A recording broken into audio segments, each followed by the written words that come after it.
The uniformed services are a different sector from the rest of society. The armed services are the only sector of society whose social contract includes giving their life in defense of the state.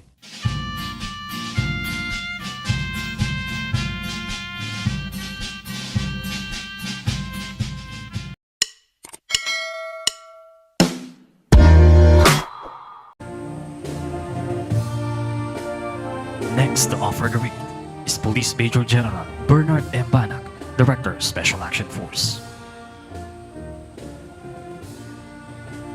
We honor the unsung heroes who bravely fought and sacrificed their lives in service to their sword duty. They willingly gave up the comforts of life for the commitment to protect and serve. These heroes sacrificed their freedom to keep the flames of democracy burning bright for all.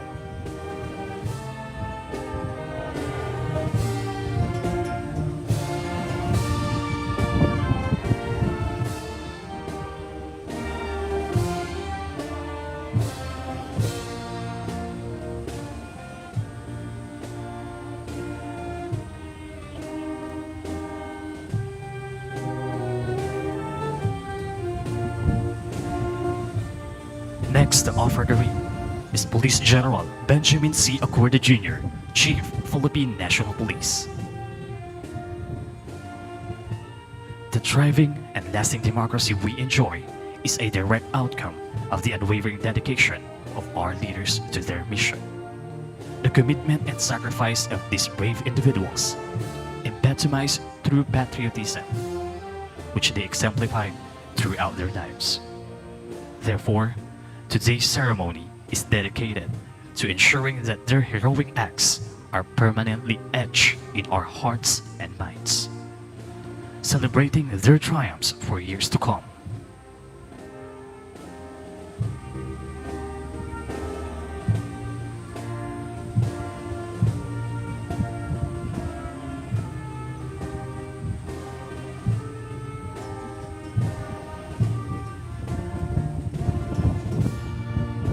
Next to offer the wreath is Honorable Benjamin C. Abalos Jr., Secretary of the Interior and Local Government.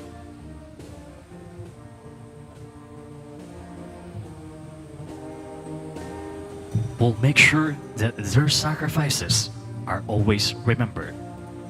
Their bravery and love for the country shall forever be honored in the story of heroism, as they find peace in the care of the Almighty. May they rest in well-deserved victory.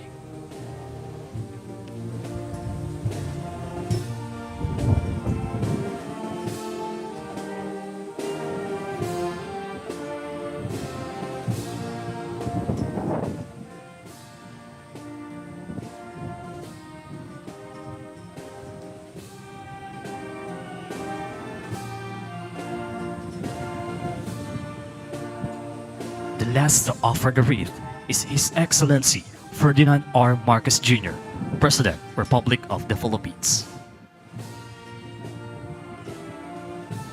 Against great challenges, the gallant troopers' smart thinking and unmatched skill and unwavering courage led their forces to win. The battlefield, once loud and chaotic, now saw the sweet sound of victory.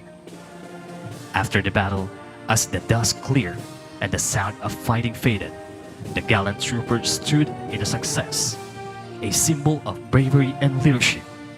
The win wasn't just about their personal skills, but a team effort from a united and determined force.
And that concludes the wreath-laying ceremony in honor of the heroic sacrifice of SAF 44. For the next part of our program, may we request His Excellency Ferdinand Romualdez Marcos Jr., together with our guests and visitors, to proceed to the grandstand for the continuation of our program. At this juncture, may we request Executive Secretary Lucas P. Bersamin to introduce our guest of honor and speaker.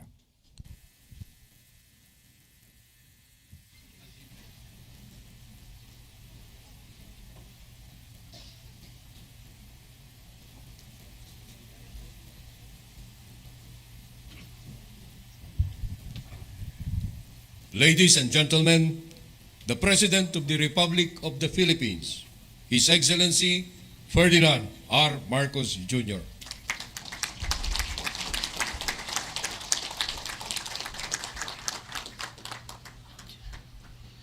Thank you to the Executive Secretary for Luc Bersamin for his introduction. The Troop Commander will give the order for Tikas Pahinga.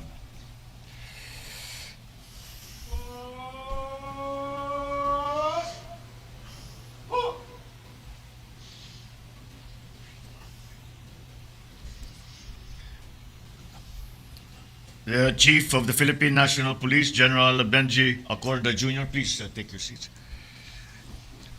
The Director of the Special Action Forces, Major General Bernard Banat.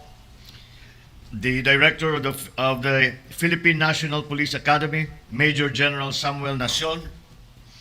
Officers and enlisted personnel of the Special Action Forces and Philippine National Police Academy, Cadet Corps of Philippine National Police Academy, and the family members of the Special Action Force 44, fellow workers in government, other distinguished guests, ladies and gentlemen, good morning.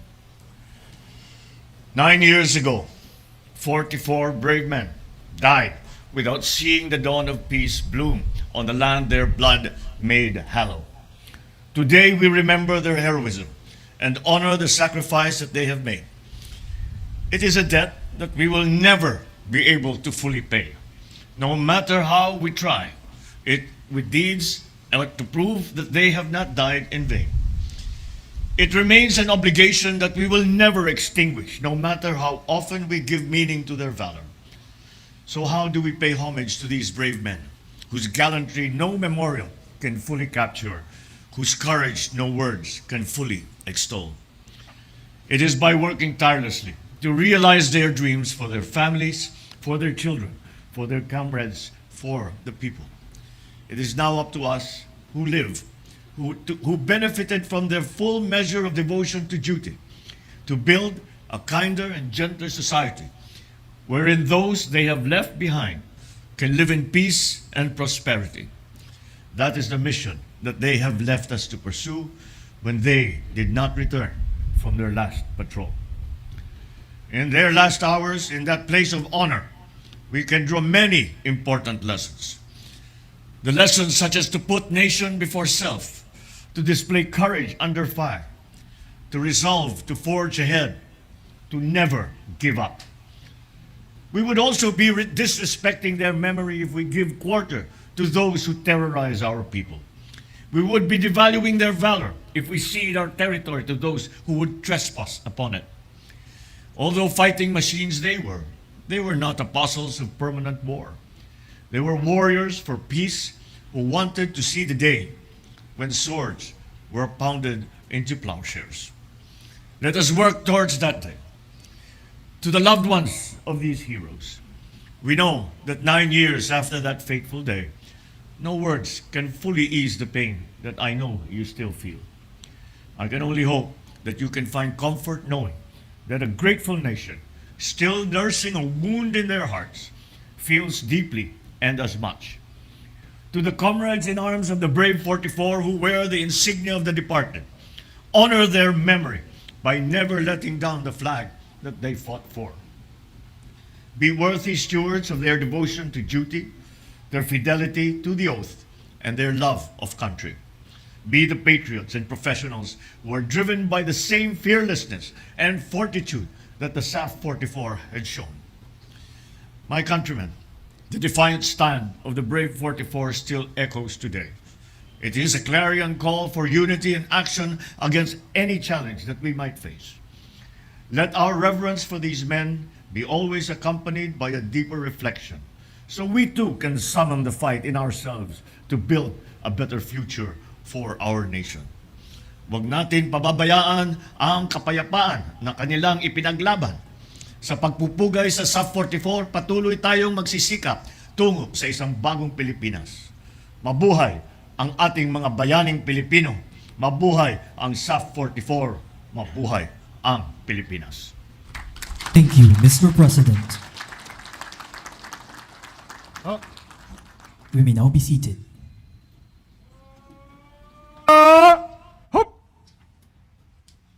And now we shall proceed with the presentation of memento to our guest of honor and speaker. May we request the President to proceed in front. May we also request Police Major General Bernard M. Banak, Director of the Special Action Force, for the presentation of memento. A token from the Special Action Force is hereby presented to His Excellency Ferdinand R. Marcos Jr., President, Republic of the Philippines, given during the Day of National Remembrance of the heroic sacrifices of SAF-44 held at the Philippine National Police Academy, Camp General Mariano N. Castañeda.